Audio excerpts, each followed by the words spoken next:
You're listening to Rabbi Aryeh Wolbe of Torch in Houston, Texas. This is the Parsha Review Podcast.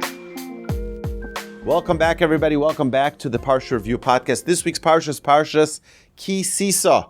Such an incredible Parsha as you see the trials and tribulations of the Jewish people, how, like always, when we get too comfortable, it's the beginning of our downfall. We see this with Haman, that one of the reasons we'll see in our Thinking Talmudist episode, one of the reasons that Esther invited him to a party with Achashverosh is to get him comfortable. Because the minute you get comfortable, you're about to fall really, really well. You're going to fall. The Jewish people just received the Torah a few portions ago. The Jewish people receive all the mishpatim, all of the laws, not all, but many of them. And then the Jewish people get instructions on how to build the tabernacle. They get instructions on how to put together all of the garments of the high priest. And now what's going to happen? They sin the sin of the golden calf. But what happens at the beginning of the Torah portion? Something so incredible. Vaydaber Hashem Moshe lemar. And Hashem spoke to Moses saying, Ki tisa es rosh b'nei Yisrael. When you take a head count of the children of Israel, lifkudehem, according to their numbers, v'nosnu ish kofer nafsho la'Hashem, they shall give, every man shall, an atonement for his soul to Hashem, bifkodosam, when counting them, v'lo yeh bohem negev bifkodosam, so that there should not be among them a plague when counting them. So what's the solution?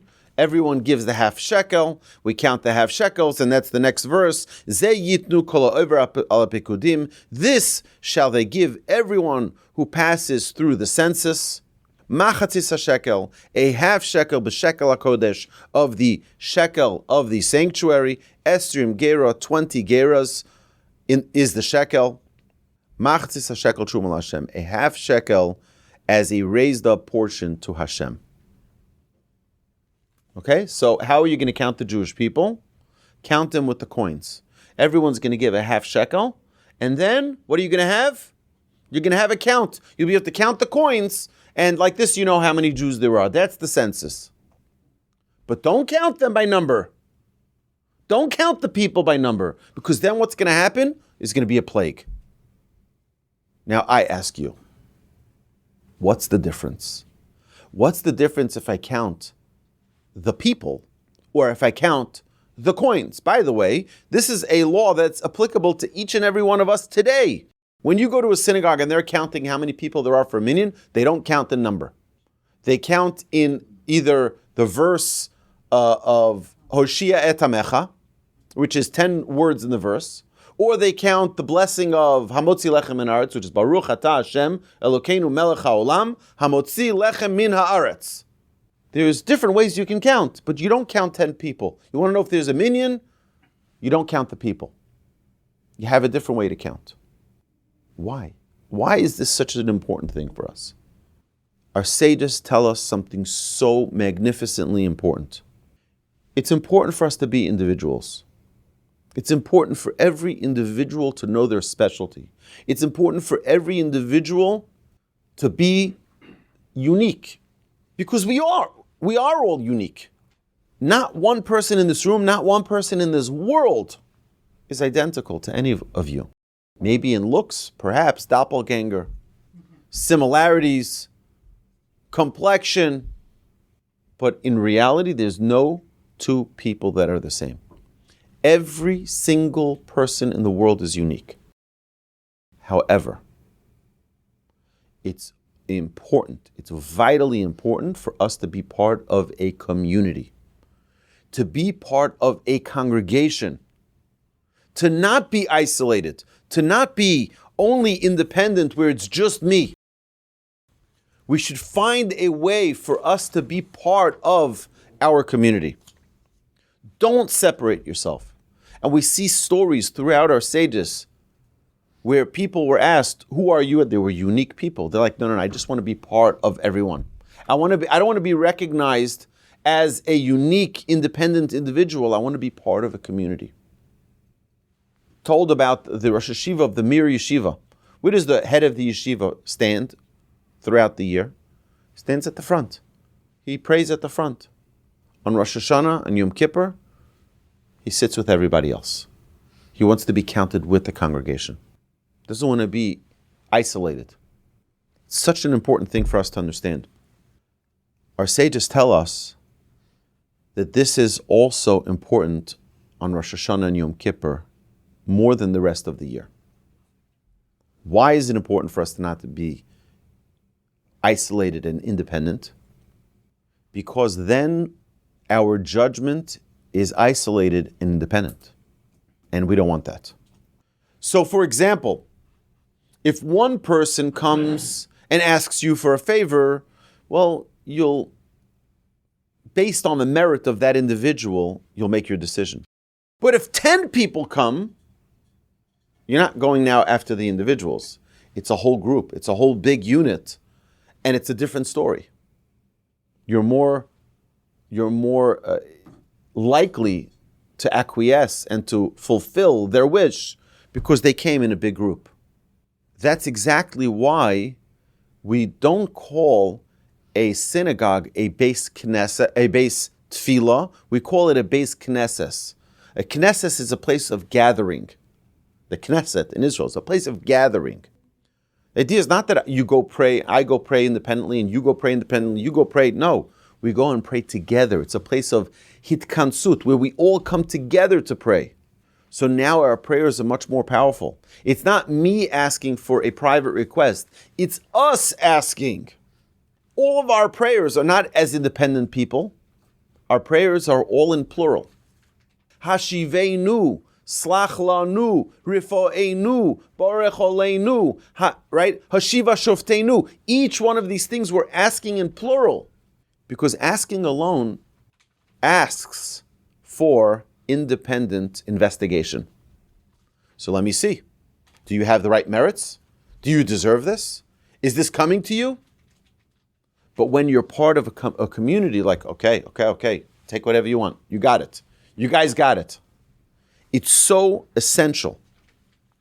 We know that the Jewish people, what does it say about us when we receive the Torah? We receive the Torah ki ish echad belev echad, as one nation, one soul. They were all united. It wasn't 600,000 individual men between the age of 20 and 60. It was the women and the men and the older and the younger. They were all one unit. That's the essence of who we are. Yes, we have individuality. But let me ask you an even better question. Why are they giving a half shekel? Let them give a full shekel. Why are you giving a half shekel? It's not like it's so much. It's like 50 cents. You know what I'm saying? It's not the end of the world. So you give $1. You're not whole if you're not with someone else. The half shekel represents that you are not whole alone. Alone, you're just a half shekel. You combine it with others, now it becomes whole. This is the essence of our responsibility. Our responsibility. My grandfather brings over here, he has an entire chapter preparing us for Rosh Hashanah. This is the name of the chapter. I'm not going to read the whole chapter. He says, Michiyuvei hadin liyot ish klal. You want to know how to win judgment on Rosh Hashanah? Be a person of the public. Don't be just isolated. It's just me. I'm taking care of myself. I'm being responsible for me and my family, and that's it. You have to be part of a community. Because our sages tell us something very important. Before a person is taken from this world, who is judged? The person is judged, whether or not they need to bring their soul back to heaven. Not only them, though. Everyone who will be affected by it is judged. So when someone passes away, do you know who gets judged? Everybody who is impacted by that news. If they didn't deserve to have that bad news, if they didn't deserve to have that loss, that person wouldn't have been taken. Now, if a person is responsible for a community, if a person is responsible for a city, for a state, for a country, it's a very big judgment before God takes them. But it's a judgment on everyone. It's less likely that a person will be taken prematurely if they have a big influence. But the big problem that we have today, we mentioned influence, is influencers. How do people become influencers today? What can I do unique and different than anybody else in the world? And be crazy or be special in my own unique way. And if you ask people who have become influencers, they become extremely isolated. They don't have people they trust. They don't have people that they can communicate with. They don't have people that they can be neighbors and friends with, because everybody says, ooh, do you know who that person is? They have a gazillion followers. Do you know who that person is? That's that famous person. And they become so isolated. And they're not part of a community. And they're not part of being unified with others in their isolation. It's a big, big challenge. Our responsibility is, yes, to recognize that we have individual abilities. We have unique talents. We have unique skills. We have unique responsibilities. Notwithstanding that, we also have a responsibility to be part of a community, to not isolate ourselves, to not separate ourselves. We talk about the incense. Every morning in our prayer, we talk about the special ingredients that were put together to make the incense in the temple. Part of the service. One of them, our sages tell us, had a really repugnant smell. The chelbana. Its odor was awful. So why is that one of the ingredients included in the incense? Our sages tell us because when it's mixed with other things, it has a beautiful scent, has a beautiful aroma. Even if you have somebody who on their own is not such a good person, they're not such a good person, perhaps the way they act is not so great, but when they're now immersed with other good people, they have an influence of becoming a better person. This is our Torah portion telling us, don't be isolated. Don't be alone. Be part of the community. You know what it says in halacha, very, very frightening halacha. Talmud says, and the halacha confirms this, that someone who has a synagogue in their community and they don't attend that synagogue, it's a really, really, really terrible thing. Because you're separating yourself from the community. You have an opportunity in your community to be part of something that is a community, and you isolate yourself. It's a terrible thing. Therefore, if someone has a congregation in their community, I'm a member here. You can go to other places even if you're not a member. Be part of a community. I'm saying this for myself, that I have 4 synagogues in walking distance to my house. 5, 6. There's a bunch of synagogues. I try to make it my business to go at least once a month to each synagogue, even if it's for one prayer. Don't be isolated. Oh, I have my place. I have my thing. True. Be part of a community. Be part of other people. Don't separate yourselves. So now we think in a world where there's antisemitism from the far left, from the far right, from the left, from all these interesting people and personalities. So I saw someone suggest, I got an email yesterday, for safety concerns, we shouldn't stand out as Jews. Excuse me? We're going to hide our Judaism? We're going to hide our yarmulkes? We're going to hide our tzitzis? We can't hide. And we should never hide. The Jewish people in Egypt were in far worse persecution. And what saved them? They didn't change their names. They didn't change their language. They didn't change their clothes. That's what saved them. They stayed a community within the Jewish people. We're not trying to be community with the rest of the world. We're trying to be a community within our people. We can never take a step back from being proud of our Judaism. We can never take a step back from being at the front lines of representing what it means to be God's people. That's our responsibility. Our job is we are on the front lines, representing what it means to be God's people. Not to hide from it, not to shy away from it, not to ever feel that we need to cower in front of these anti-Semites.